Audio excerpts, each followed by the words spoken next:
വളരെ പ്രിയമുള്ള സഹോദരന്മാരെ, സഹോദരികളെ,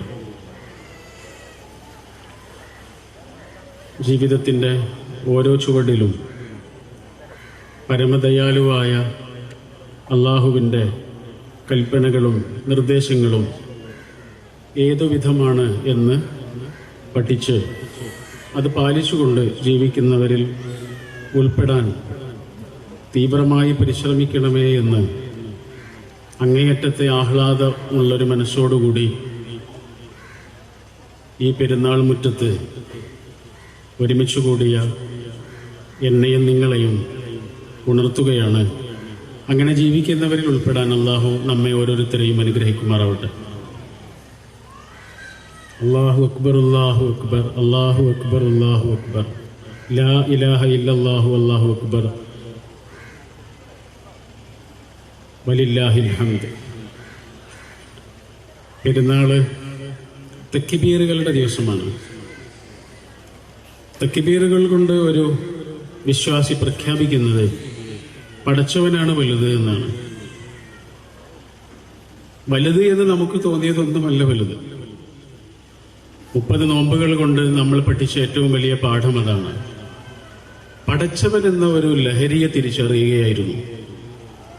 മനുഷ്യന്മാര് ജീവിതത്തിൽ ഒരുപാട് ലഹരികൾ കണ്ടുപിടിച്ചിട്ടുണ്ട്. എന്തെല്ലാം ലഹരികൾ മനുഷ്യർ കണ്ടുപിടിച്ചിട്ടുണ്ട്. അതിലേക്കൊക്കെ വീണുപോകുന്ന എത്രയോ മനുഷ്യരുണ്ടല്ലോ. പക്ഷെ പടച്ചവൻ എന്നൊരു ലഹരിയെ ഒരാൾ തിരിച്ചറിയാൻ തുടങ്ങിയാലേ അയാൾക്ക് പിന്നെ വേറൊരു ലഹരിയും വേണ്ടി വരില്ല. പടച്ചവൻ എന്നൊരു ലഹരിയെ, അത്രത്തോളം ആസ്വാദ്യകരമായൊരു ലഹരി വേറെ ഇല്ലെന്ന് പടച്ചവനോട് ചേർന്ന് നിൽക്കാൻ തുടങ്ങുന്ന നിമിഷം മുതൽ ഒരു മനുഷ്യൻ അനുഭവിക്കും. ആ അനുഭവത്തിന്റെ ഏറ്റവും മനോഹരമായ കാഴ്ചയായിരുന്നു ഹബീബായ റസൂൽ സല്ലല്ലാഹു അലൈഹി വസല്ലമയുടെ കൂടെ ഉണ്ടായിരുന്ന മനുഷ്യര് അനുഭവിച്ച ആസ്വാദ്യത എത്ര വലുതാണ് എന്ന് ചരിത്രം നമുക്ക് പറഞ്ഞു തരുന്നത്. ഒരു നേരം മദ്യപിച്ചിട്ടില്ലെങ്കിൽ ശരീരം ഇങ്ങനെ വിറക്കുന്ന ആളുകളായിരുന്നു അവർ. ഒരാൾ ആൽക്കഹോളിക് ആകുന്നതിന്റെ ലക്ഷണമാണത്.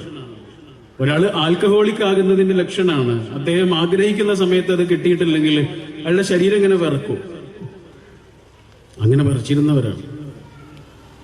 ഒരു നേരം മദ്യം ലഭിച്ചിട്ടില്ലെങ്കിൽ ശരീരം വിറച്ചിരുന്ന അതേ ആളുകളാണ് ഒരു നേരത്തെ ജമാഅത്ത് നിസ്കാരം നഷ്ടപ്പെട്ടാൽ പള്ളിമൂലയിലിരുന്നിട്ട് കരയുന്നവരായി മാറിയത്. രണ്ടും അഡിക്ഷൻ തന്നെയാണ്, പക്ഷെ അതിന്റെ ഒബ്ജക്റ്റാണ് മാറിയത്. പടച്ചവൻ എന്നൊരു ലഹരിയെ അവർ തിരിച്ചറിഞ്ഞപ്പോ ജീവിതം ആകെ മാറാൻ തുടങ്ങുകയായിരുന്നു. ഹബീബായ റസൂൽ സല്ലല്ലാഹു അലൈഹി വസല്ലമയുടെ അടുത്തേക്ക് ഒരു സ്ത്രീ വരുന്നുണ്ട്. അവരിങ്ങനെ ഉറക്കെ വിളിച്ചു പറയണത്, പ്രവാചകരെ എന്നെ ശുദ്ധീകരിക്കണം, ശുദ്ധീകരിക്കണം എന്നാണ്. പ്രവാചകർ ചോദിച്ചു എന്താണ് കാര്യം. അവർ പറഞ്ഞു, തെറ്റായ ഒരു ശരീര സമ്പർക്കത്തിലേക്ക് പെട്ടുപോയ വിവാഹിതയായൊരു സ്ത്രീയാണ് അവര്. പ്രവാചകരത് കേട്ട ഉടനെ അതിൽ നിന്ന് ഒഴിഞ്ഞു നിൽക്കാനാണ് ശ്രമിച്ചത്. അത്ര നല്ലൊരു വാർത്തയല്ലാത്തത് കൊണ്ട് ആ രംഗം അവസാനിപ്പിക്കാനാണ് സ്നേഹത്തിന്റെ മഹാദൂതർ ശ്രമിച്ചത്. അങ്ങനെയൊന്നും ഉണ്ടായിട്ടുണ്ടാവില്ല. നിങ്ങളൊന്ന് സ്പർശിച്ചിട്ടൊക്കെ അല്ലേ ഉള്ളൂ, വേറൊന്നും ഉണ്ടായിട്ടുണ്ടാവില്ലല്ലോ, നിങ്ങൾ തൽക്കാലം പോയിക്കോളൂ എന്ന് പറഞ്ഞ് അവരെ തിരിച്ചുവിടാൻ, തിരിച്ചയക്കാൻ ശ്രമിക്കുന്നുണ്ട്. അപ്പൊ ആ സ്ത്രീ പറയുന്നുണ്ട്, റസൂലെ എനിക്കറിയായിരുന്നു റസൂൽ അങ്ങനെ പറയുന്നു. പക്ഷെ എന്റെ റസൂൽ ഇങ്ങനെ പറയാനുള്ള കാരണം എന്താണെന്നറിയോ? റസൂൽ അത് കാണാത്തത് കൊണ്ടാണ്. റസൂല് മാത്രമല്ല, ഈ ലോകത്ത് വേറെ ആരും അത് കണ്ടിട്ടില്ല. എന്റെ ഭർത്താവോ എന്റെ കുടുംബമോ അദ്ദേഹത്തിന്റെ കുടുംബമോ ഈ ലോകത്തൊരു മനുഷ്യന്റെ കണ്ണും ഞങ്ങൾ ആ ചെയ്ത പ്രവൃത്തി കണ്ടിട്ടില്ല. പക്ഷെ എന്റെ റസൂലെ, നിങ്ങൾ ഞങ്ങൾക്ക് പറഞ്ഞു തന്നൊരു പടച്ചോനില്ലേ, ആ പടച്ചോൻ അത് കണ്ടിട്ടുണ്ട് റസൂലെ. ശിക്ഷ നടപ്പിലാക്കുകയാണ് പിന്നെ റസൂല്. ചോദിച്ചു വാങ്ങാണ്. രഹസ്യമായി പോലും പരസ്യമായി പോലും തെറ്റ് ചെയ്യാൻ മടിയില്ലാത്തിരുന്ന ആളുകളാണ് അവർ.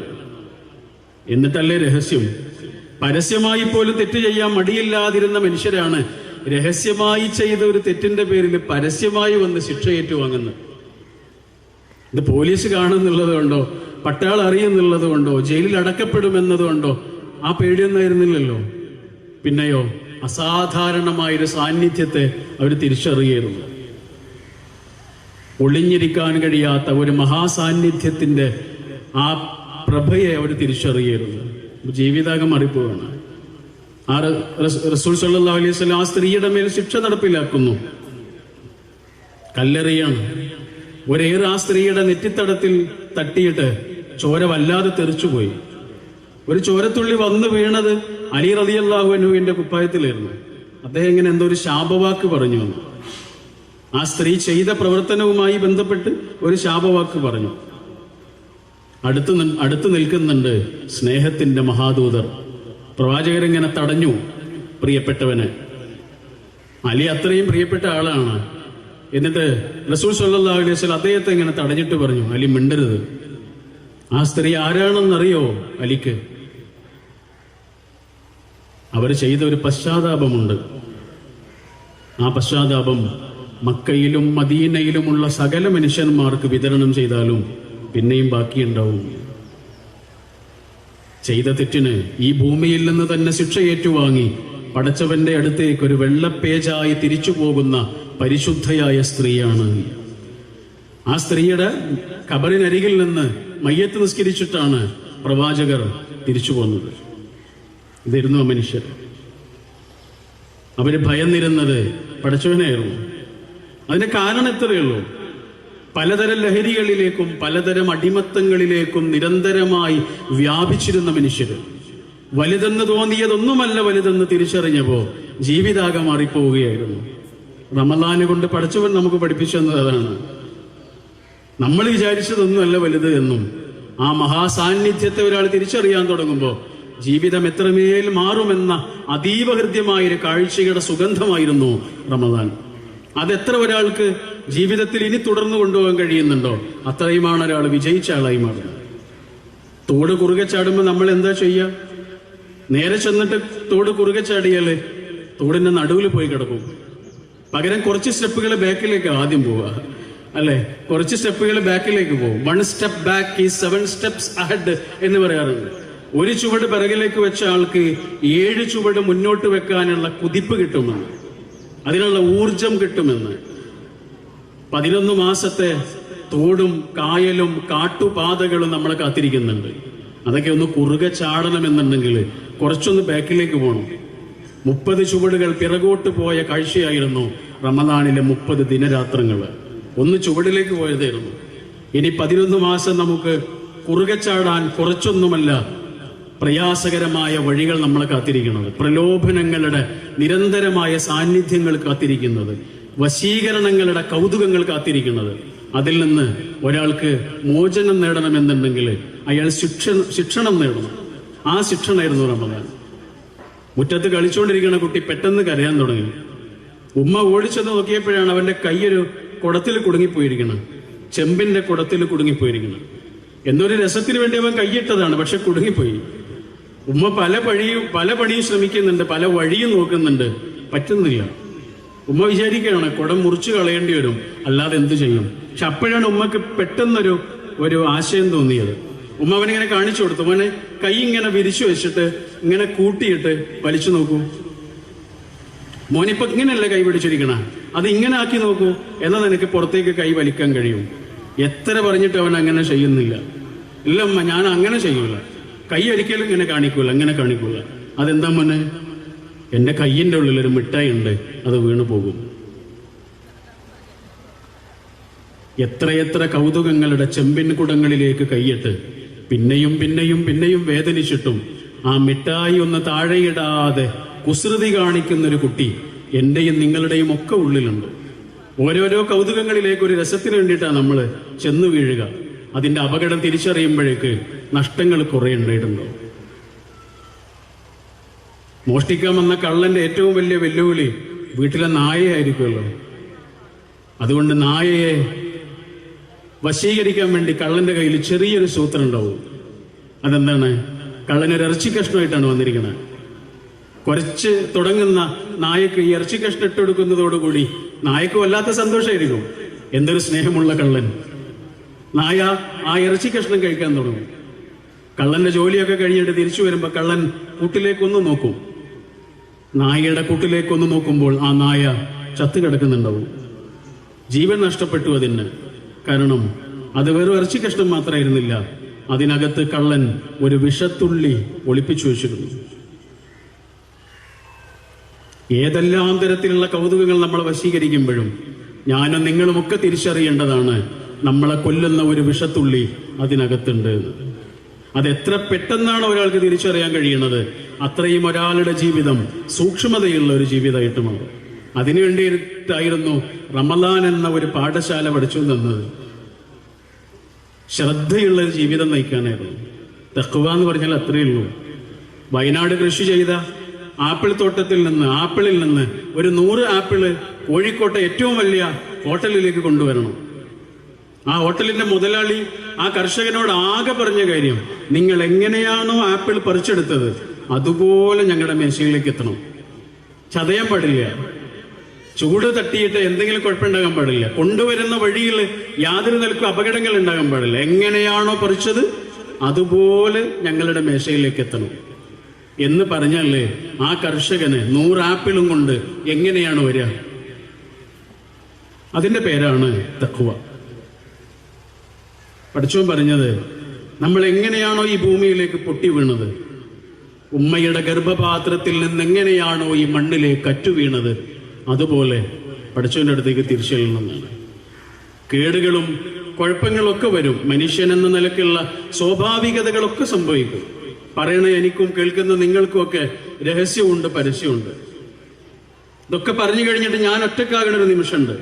അവിടെ ഞാൻ എന്തു ചെയ്യുന്നു? അത് നിങ്ങളാരും അറിയുന്നതല്ല, അത് ഞാനും എൻ്റെ പഠിച്ചവനും മാത്രം അറിയണത്. അവിടെ ഞാൻ വിശുദ്ധനാണോ? അതാണ് തഖ്വ എന്ന് പറയുന്നത്. 100 ആപ്പിളും കൊണ്ട് ആ കർഷകൻ എങ്ങനെ വരും? ചതയാതെ, പൊട്ടാതെ, യാതൊരു നിലക്കും അതിന് കേടുപാടുകൾ വരാതെ പറിച്ചെടുത്തതുപോലെ മേശപ്പുറത്തേക്ക് വരുന്ന ആ കാഴ്ചയുണ്ടല്ലോ, അതാണ് തഖ്വ എന്ന് പറയുന്നത്. ആ സൂക്ഷ്മതയുടെ പേരാണ്. കേടുകളെയൊക്കെ കഴുകിക്കളയാൻ അള്ളാഹു അതിന്റെ ഒപ്പം തന്നെയാണ് ഉപായങ്ങൾ പറഞ്ഞു തന്നത്. കടലാസ് പെൻസിൽ കൊണ്ട് എഴുതുമ്പോഴുള്ള ഏറ്റവും നല്ല സുഖം എന്താണ്? തിരിച്ചു പിടിച്ച് പെട്ടെന്ന് മായ്ച്ചു കളയാമെന്നാണ്.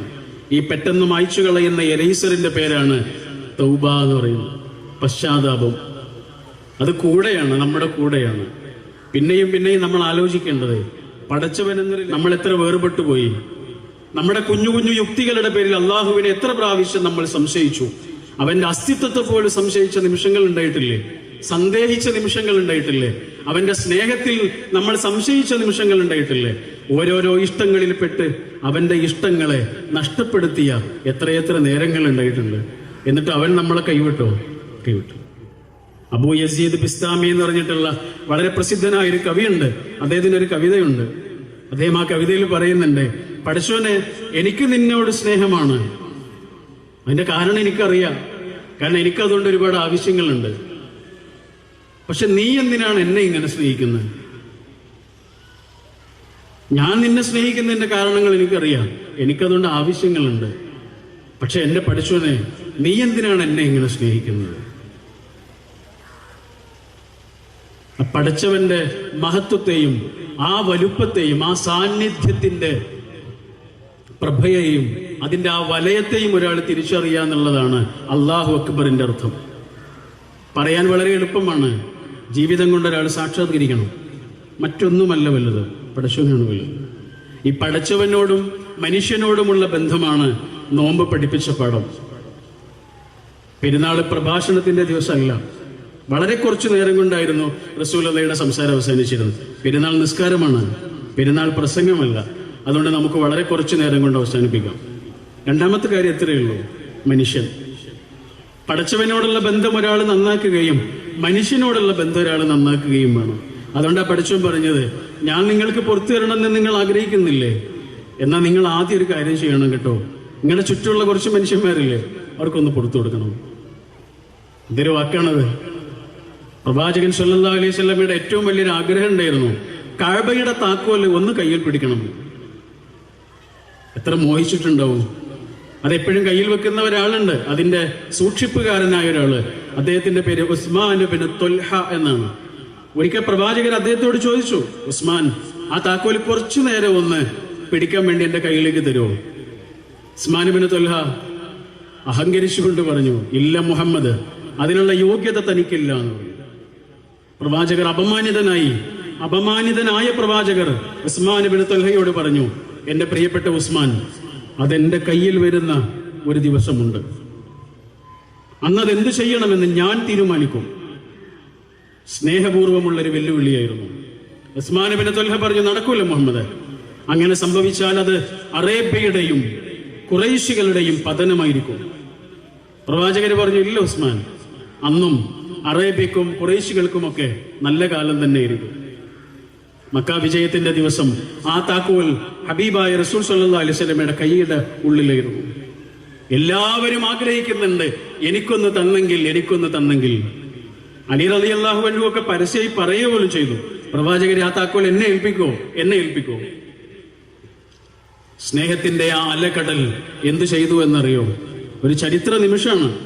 ആ ചരിത്ര നിമിഷത്തിൽ അവിടെ കൂടി നിൽക്കുന്ന 10,000-കണക്കിന് മനുഷ്യരിൽ നിന്ന് ഒരു മനുഷ്യനെ പ്രവാചകർ മാടി വിളിച്ചു. അത് ഉസ്മാൻ ഇബ്നു ത്വൽഹയായിരുന്നു. ഉസ്മാൻ ഇബ്നു ത്വൽഹയുടെ കയ്യിൽ ഇങ്ങനെ വെച്ചു. നമ്മൾ പറയൂലേ, എനിക്കൊരു അവസരം കിട്ടട്ടെ, ഞാൻ കാണിച്ചു തരാം. സ്നേഹത്തിന്റെ ആ മഹാസമുദ്രം പറയാണ്, അവസരം കിട്ടുന്നത് വരെ കാത്തിരിക്കണം, എന്നിട്ട് കാണിച്ചു കൊടുക്കണം. എങ്ങനെ കാണിച്ചു കൊടുക്കണം? ഉസ്മാൻ ഇബ്നു ത്വൽഹയുടെ കയ്യിലേക്ക് കഅബയുടെ താക്കോൽ വെച്ചു കൊടുത്തതുപോലെ പകരം കിട്ടണം. പ്രതികാരത്തിന്റെ ഏറ്റവും മനോഹരമായ കാഴ്ചയായിരുന്നു അവിടെ കണ്ടത്. 2 ചങ്ങാതിമാർ യാത്ര പോയ കഥയുണ്ട്. യാത്ര പോകുന്നതിനിടയിൽ എന്തൊരു വഴക്കുണ്ടായി അവർ തമ്മിൽ. ഒരാൾ മറ്റേയാളെ അടിക്കുകയും ചെയ്തു. ആ അടി കിട്ടിയിട്ട് ഇദ്ദേഹം തിരിച്ചടിച്ചതൊന്നുമില്ല. താഴെ ഇരുന്നിട്ട് മണലിൽ ഇങ്ങനെ എഴുതി വെച്ചു, ഇവിടെ വെച്ച് എന്റെ ചങ്ങാതി എന്നെ ഇന്ന് അടിച്ചിട്ടുണ്ട്. യാത്ര തീർന്നിട്ടില്ല, പിന്നെയും യാത്ര പോവാ. ഒരു പുഴ കടന്നു പോകുന്നതിനിടയിൽ കല്ലിൽ ചവിട്ടി പോകുമ്പോൾ ഇയാൾ വീഴാനൊരുങ്ങി. അപ്പൊ നേരത്തെ അടിച്ച ചങ്ങാതി ഇപ്പൊ അദ്ദേഹത്തെ പിടിച്ചു രക്ഷിച്ചു. ഉടനെ പുഴയുടെ അക്കരെ എത്തി കിഴിയിലുണ്ടായിരുന്ന കത്തിയോ ഉളിയോ മറ്റോ എടുത്തിട്ട് പാറയിൽ കൊത്തിവെച്ചു. ഇവിടെ വെച്ച് എന്റെ ചങ്ങാതി എന്നെ ഇന്ന് രക്ഷിച്ചു, വീഴാതെ പിടിച്ചു വെച്ചു അവൻ എന്നെ. അപ്പൊ ഈ ചങ്ങാതി ചോദിച്ചു, അതെന്താ അങ്ങനെ? നേരത്തെ മണലിലാണല്ലോ, ഇപ്പൊ പാറയിലും. അപ്പൊ അദ്ദേഹം പറഞ്ഞു, വെറുപ്പിന്റെ കഥകളൊക്കെ നമുക്ക് മണലിൽ എഴുതി വെക്കാം, ഒരു കാറ്റ് വന്ന് അത് മറച്ചു കളയട്ടെ. പക്ഷെ സ്നേഹത്തിന്റെ കഥകൾ അങ്ങനെയല്ല, സ്നേഹം തന്നവരുടെ പേരുകളും അങ്ങനെയല്ല, അത് പാറയിൽ കൊത്തിവെക്കണം. നമ്മളോ നേരെ തിരിച്ചായിരുന്നു. സന്തോഷിപ്പിച്ചവരെ മുഴുവനും നമ്മൾ മറന്നുപോയി. ചുംബനങ്ങളൊക്കെ മാഞ്ഞുപോയി, മുറിപ്പാടുകളൊക്കെ ബാക്കിയുണ്ട്. കുട്ടിക്കാലത്തെ മുറിപ്പാടുകൾ പോലുണ്ട് കാലിൽ ബാക്കി. 1000-കണക്കിന് ചുംബനങ്ങൾ കിട്ടിയിരുന്നു, അതൊക്കെ മാഞ്ഞു പോവുകയും ചെയ്തു. നല്ല നിമിഷങ്ങൾ ബാക്കിയാവട്ടെ. മനുഷ്യനോട് ഉള്ളു തുറന്ന് ചിരിക്കുവാനും മനുഷ്യനെ ചേർത്ത് പിടിക്കാനും കഴിയുന്ന ഹൃദയവികാസത്തിലേക്ക് ഒരാൾ വളരുന്ന വേണം. അതാണ് ഖുർആൻ പറഞ്ഞത്, അലം നശ്റഹ് ലക സദ്റക. മൂസാ നബി അലൈഹിസ്സലാം അള്ളാഹിനോട് പ്രാർത്ഥിക്കുന്നുണ്ട്, പഠിച്ചോനെ റബ്ബിശ്റഹ് ലി സദ്രി, എന്റെ മനസ്സ് വലുതാക്കി തരണേ എന്ന്. എന്തൊരു പ്രാർത്ഥനയാണത്! അള്ളാഹുവേ, ഞാൻ പറയുന്നത് സ്വീകരിക്കാൻ കഴിയുന്ന അവസ്ഥയിലേക്ക് ആ മനുഷ്യരുടെ മനസ്സ് വലുതാക്കണേ എന്നല്ലേ പ്രാർത്ഥിക്കേണ്ടത്? അല്ലേ? ഞാൻ പറയുന്നത് സ്വീകരിക്കാൻ കഴിയുന്ന ഒരവസ്ഥയിലേക്ക് അവരുടെ മനസ്സ് വലുതാക്കണേ എന്നല്ലേ പ്രാർത്ഥിക്കേണ്ടത്? പക്ഷേ മൂസാ നബി പ്രാർത്ഥിച്ചത് എന്താണ്? ഞാൻ പറയുന്നത് അവർ സ്വീകരിച്ചാലും ഇല്ലെങ്കിലും അവരെയൊക്കെ ഉൾക്കൊള്ളാൻ കഴിയുന്ന ഒരവസ്ഥയിലേക്ക് എന്റെ മനസ്സ് വലുതാക്കണേ എന്നാണ്. ചെറിയ പ്രാർത്ഥനയാണോ അത്? മനസ്സ് വലുതാകട്ടെ. പടച്ചവനെ അത്രമേൽ ഉള്ളു നിറഞ്ഞ് സ്നേഹിക്കുവാനും മനുഷ്യനെ ഉള്ളു നിറഞ്ഞ് സ്നേഹിക്കുവാനും നമുക്ക് സാധ്യമാകട്ടെ. വിഭാഗീയതകളൊക്കെ സത്യമാണ്, അതൊരു ഓവർനൈറ്റ് കൊണ്ട് ഇല്ലാതാവുകയില്ല. പക്ഷെ നമുക്ക് അതിൻ്റെയൊക്കെ അപ്പുറത്തേക്ക് മനുഷ്യനെ ചേർത്ത് പിടിക്കാൻ കഴിയണം. അതിൻ്റെ ഏറ്റവും ഹൃദ്യമായൊരു കാഴ്ചയാണ് ഈ പെരുന്നാൾ മുറ്റത്ത് നമ്മൾ കാണുന്നത്. അതിൻ്റെ പേര് പോലും ദയ എന്നാണ്. ദയയാണ് ഒരു മനുഷ്യന് മറ്റൊരു മനുഷ്യന് കൊടുക്കാവുന്ന ഏറ്റവും മനോഹരമായ ആവിഷ്കാരം എന്ന് പറയുന്നത്. ഇന്ന് ജൂൺ 5 പരിസ്ഥിതി ദിനമാണ്. ആർത്തിയും മനുഷ്യന്റെ ദുരാഗ്രഹങ്ങളും ഒക്കെ ആത്യന്തികമായി പരിക്കേൽപ്പിക്കുന്നത് ഈ സന്തുലനാവസ്ഥയെയാണ്, മനുഷ്യന്റെ സന്തുലനാവസ്ഥയെ, പ്രകൃതിയുടെ സന്തുലനാവസ്ഥയെ. അതുകൊണ്ടാണ് ഖുർആൻ പറഞ്ഞത്, ലഹറൽ ഫസാദു ഫിൽ ബർരി വൽ ബഹർ ബിമാ കസബത് ഐദിന്നാസ്. കടലിലും കരയിലും ഒക്കെ കുഴപ്പങ്ങളാണ്. അതിന്റെ കാരണം എന്താണെന്നറിയോ? ബിമാ കസബത് ഐദിന്നാസ്. ബിമാ കസബത് ഐദിന്നാസ്. കെസബ എന്ന് പറഞ്ഞ വാക്കിന്റെ ശരിക്കുള്ള അർത്ഥം സമ്പാദിച്ചു എന്നാണ്, പൈസ ഉണ്ടാക്കിയെന്നാണ്. മനുഷ്യന്മാരിവിടെ ജീവിക്കുന്നതുകൊണ്ട് കുഴപ്പമൊന്നുമില്ല, പക്ഷെ മനുഷ്യന്റെ ആർത്തിയാണ് കുഴപ്പം. ഞാൻ 5 രൂപയ്ക്ക് ഒരു പെന്ന വാങ്ങിയാൽ ആ പേന ഞാൻ 10 രൂപയ്ക്ക് ഒരാൾക്ക് വിറ്റ്, അയാൾ 15 രൂപയ്ക്ക് വേറൊരാൾക്കും വിറ്റ്, അയാൾ 20 രൂപയ്ക്ക് വേറൊരാൾക്കും വിറ്റു, അയാൾ 50 രൂപയ്ക്ക് വേറെയും മറിച്ചു വിറ്റു. കച്ചവടം നടക്കണുള്ളൂ. ആ പേന എന്തിനാണ് പഠിച്ചോ നമുക്ക് തന്നത്? എഴുതാനായിരുന്നു. അത് മാത്രം നടക്കണില്ല. ഭൂമി കച്ചവടം എന്നൊക്കെ പറഞ്ഞാൽ അത്രയേ ഉള്ളൂ. എന്തിനാണ് ഈ ഭൂമി പഠിച്ചോ തന്നത്? അത് നടക്കില്ല. ഈ മണ്ണ് എന്തിനാ പഠിച്ചോനിങ്ങനെ ഒരുക്കി തന്നത്? അത് നടക്കില്ല. കച്ചവടം മാത്രമേ നടക്കണുള്ളൂ. അതുകൊണ്ടാണ് ഖുർആൻ പറഞ്ഞത് ബിമാ കസബത്ത് ദിന്നാസ്. മനുഷ്യന്മാരുടെ ആവശ്യങ്ങൾക്കുള്ളതൊക്കെ ഈ ഭൂമിയിലുണ്ട്, പക്ഷെ ആർത്തിക്കുള്ളത് ഈ ഭൂമിയിലില്ല. ആർത്തി നിയന്ത്രിക്കപ്പെടണം. വിഭവങ്ങളോടുള്ള ആർത്തി മാത്രമല്ല കേട്ടോ, ശരീരത്തിന്റെ ആർത്തിയും, മോഹങ്ങളുടെ ആർത്തിയും, വൈകാരികതകളുടെ ആർത്തിയും നിയന്ത്രിക്കപ്പെടണം. അള്ളാഹു അനുഗ്രഹിക്കുമാറാവട്ടെ. അല്ലാഹു അക്ബർ, അല്ലാഹു അക്ബർ, അല്ലാഹു അക്ബർ എന്ന് ആവർത്തിച്ചു പറഞ്ഞുകൊണ്ടേയിരിക്കുക, നാവിലും മനസ്സിലും. ഇനിയുള്ള ജീവിതത്തിന്റെ ഓരോ നിമിഷങ്ങളിലും പടച്ചോനാണ് വലുത് എന്ന ഒരു ചെറിയ ജാഗ്രതയോടെ, എന്നാൽ അത്യധികം ഗൗരവമുള്ള ആ ഓർമ്മയോടെ ഇനിയുള്ള ജീവിതത്തെ അതീവ ഭംഗിയായി ആവിഷ്കരിക്കുവാൻ പടച്ചവൻ നമ്മെ ഓരോരുത്തരെയും അനുഗ്രഹിക്കുമാറാവട്ടെ. വന്നുപോയ പാപങ്ങൾ, പാളിച്ചകൾ അർഹമുറാഹിമായ പരമകാരുണ്യവാനായ പടച്ചവനെ നീ ഞങ്ങൾക്ക് പുറത്തു തരണമേ. നോമ്പിലൂടെ ഞങ്ങൾ ആർജിച്ച ശ്രദ്ധയും ശുദ്ധിയുമുള്ള ഒരു ജീവിതം ഇനിയുള്ള ജീവിതകാലത്തും പരമാവധി പുലർത്തുവാനുള്ള മഹാഭാഗ്യം നേടുന്നവരിൽ നീ ഞങ്ങളെ ഉൾപ്പെടുത്തണമേ രക്ഷിതാവേ. പടച്ചവനെ, ഞങ്ങളുടെ കൂട്ടത്തിൽ ഒരുപാട് പ്രയാസങ്ങൾ അനുഭവിക്കുന്ന ആളുകളുണ്ട്. രോഗങ്ങൾ കൊണ്ട്, വാർദ്ധക്യം കൊണ്ട്, മക്കളില്ലാത്തതുകൊണ്ട്, മക്കളുടെ അസുഖങ്ങൾ കൊണ്ട്, ജീവിതത്തിലെ പലതരത്തിലുള്ള പരീക്ഷണങ്ങൾ കൊണ്ട് ഒക്കെ വിഷമിക്കുന്ന ആളുകളുണ്ട്. മക്കൾക്ക് വല്ല അസുഖവും വന്നാൽ നമ്മൾ വീട് വിറ്റിട്ടാണെങ്കിലും ചികിത്സിക്കൂലേ? അങ്ങനെ ഒരു വീടില്ലാത്ത ആൾ എന്ത് ചെയ്യും? ഇതൊക്കെയാണ് മനുഷ്യന്റെ നിസ്സഹായതകൾ. നമ്മുടെ തോളോട് തോള് ചാരി ഇങ്ങനെ ഇരിക്കുന്നുണ്ടാവും. അള്ളാഹു അവർക്ക് മനസ്സ് സങ്കടപ്പെടുന്ന ഓരോ മനുഷ്യനും സമാധാനം നിറഞ്ഞ പരിഹാരം പ്രദാനം ചെയ്യുമാറാവട്ടെ. നമ്മളിൽ നിന്ന് വേർപെട്ടു പോയ ഒരുപാട് ആളുകളുണ്ട്.